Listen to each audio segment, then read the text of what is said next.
Hello friends, welcome back to my YouTube channel Study Media. कैसे हैं आप सभी? उम्मीद करती हूँ कि आप सभी स्वस्थ होंगे, अच्छे से होंगे। तो आज इस वीडियो में हम करने वाले हैं क्लास 8th साइंस का हाफ ईयरली एग्ज़ाम का क्वेश्चन पेपर सॉल्व। सबसे पहले एमसीक्यू टाइप क्वेश्चन। प्रश्न 1, वनोन्मूलन से क्या होता है? इसका उत्तर है ऑप्शन सी, क और ख दोनों, यानी पृथ्वी पर ताप वृद्धि और प्रदूषण के स्तर में वृद्धि। प्रश्न 2, मोमबत्ती के जलने पर क्या होता है? इसका उत्तर है पहला, दहन। प्रश्न 3, प्राकृतिक संसाधन कहाँ से प्राप्त होते हैं? इसमें आएगा ऑप्शन डी, उपरोक्त सभी। सूर्य के प्रकाश और वायु से, वन और वन्य जीवों से, खनिज, पेट्रोलियम और कोयले से। प्रश्न 4, सूक्ष्म जीव कितने प्रकार के होते हैं? इसमें आएगा ऑप्शन बी, 4 प्रकार के। प्रश्न 5, मलेरिया रोग के वाहक का क्या नाम है?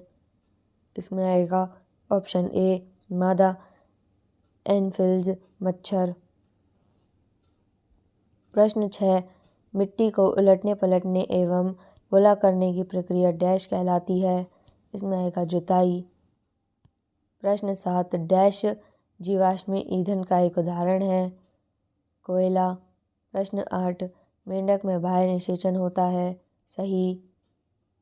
प्रश्न 9, सूर्य नाभिकीय अभिक्रियाओं द्वारा ऊष्मा एवं प्रकाश उत्पन्न करता है? सही। प्रश्न 10, कोयले में मुख्य रूप से डैश तत्व पाया जाता है? इसमें आएगा कार्बन। प्रश्न 11, बीजारोपण से पूर्व खेतों में जुताई क्यों आवश्यक है?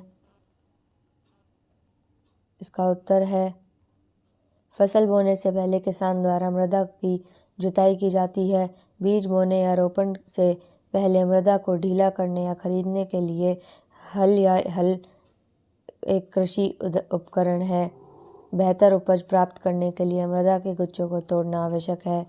जब मृदा ढीली हो जाती है और टूट जाती है तो मृदा कणों के बीच वायु के छोटे छोटे गर्त अवशोषित हो जाते हैं। प्रश्न 12, मरुस्थलीकरण की परिभाषा दीजिए। इसका उत्तर है, मरुस्थल या रेगिस्तान ऐसे भौगोलिक क्षेत्र को कहा गया है जहां जलपात अन्य क्षेत्रों की अपेक्षा काफ़ी कम होता है। प्रायः रेतीले रेगिस्तानी मैदानों को मरुस्थल कहा जाता है, जो कि गलत है। यह बात और है कि भारत में सबसे कम वर्षा वाला क्षेत्र एक रेतीला मैदान है। मरुस्थलीय का रेतीला होना आवश्यक नहीं। प्रश्न 13, एंटीबायोटिक क्या है? एंटीबायोटिक्स ऐसी दवाइयाँ हैं जो बैक्टीरिया के कारण होने वाले संक्रमण और बीमारियों का इलाज करती हैं। एंटीबायोटिक्स वायरस के खिलाफ काम नहीं करते हैं। पेनिसिलिन एक प्रसिद्ध एंटीबायोटिक है। इन सभी दवाओं का उपयोग संक्रमण के इलाज के लिए किया जाता है।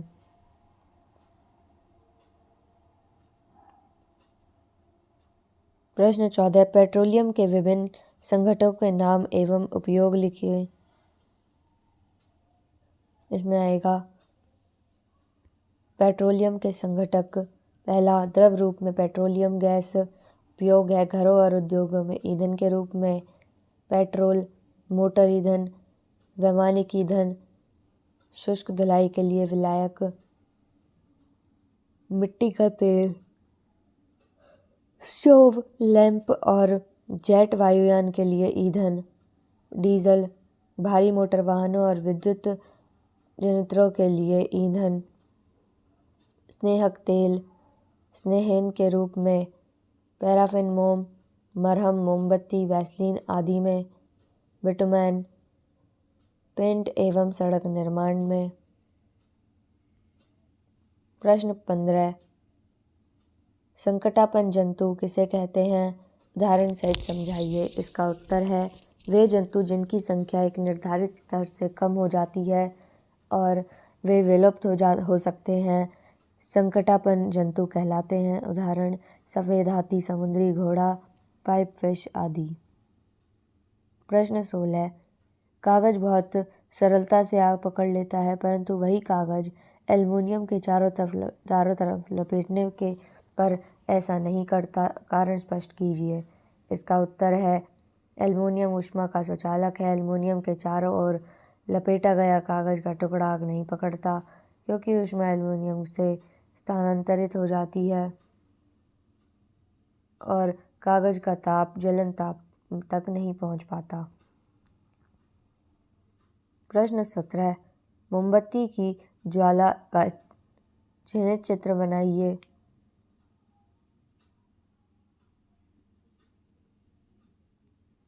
तो यहाँ पे आपको मोमबत्ती का चित्र बना हुआ दिखाई दे रहा है। सबसे गर्म भाग, कम गर्म भाग, सबसे कम गर्म भाग। प्रश्न 18। फसल उत्पादन के विभिन्न चरणों पर क्रमबद्ध नोट लिखिए।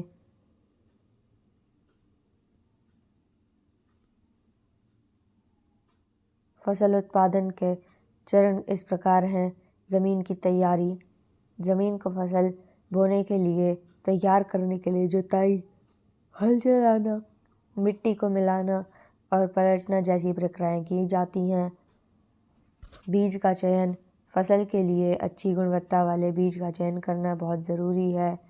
बीज बोना, खेतों में बीज बोए जाते हैं। इसे हाथ से या सीड ड्रिल से किया जाता है। सिंचाई, फसलों के बेहतर विकास के लिए पानी की उचित मात्रा उपलब्ध कराना। खाद डालना, फसलों को उनकी उचित वृद्धि के लिए खाद दी जाती है। कटाई, फसल पूरी तरह से उग जाने के बाद यह कटाई करने के लिए तैयार हो जाती है।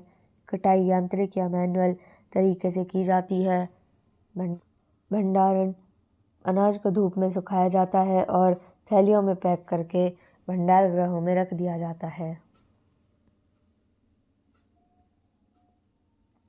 प्रश्न 19। नाइट्रोजन स्थिरीकरण की प्रक्रिया समझाइए। मृदा जीवन विज्ञान में स्थिरीकरण सूक्ष्म जीवों या पौधों द्वारा अकार्बनिक यौगिकों को कार्बनिक यौगिकों में रूपांतरण है, जिसके द्वारा यौगिक पौधों के लिए दुर्गम हो जाते हैं। स्थिरीकरण खनिजकरण के विपरीत है। स्थिरीकरण में कार्बनिक पोषक तत्व मिट्टी से सूक्ष्म जीवों द्वारा ग्रहण कर लिए जाते हैं और पौधों के लिए अनुपलब्ध हो जाते हैं। पृथ्वी पर जीवन के लिए नाइट्रोजन स्थिरीकरण आवश्यक है, क्योंकि सभी नाइट्रोजन युक्त कार्बनिक यौगिकों जैसे कि अमीनो एसिड, पॉलीपेप्टिसाइड और प्रोटीन, टाइफॉस्फेट और न्यूक्लिक एसिड से जलांशेषण के लिए स्थिर अकार्बनिक नाइट्रोजन यौगिकों की आवश्यकता होती है। प्रकृति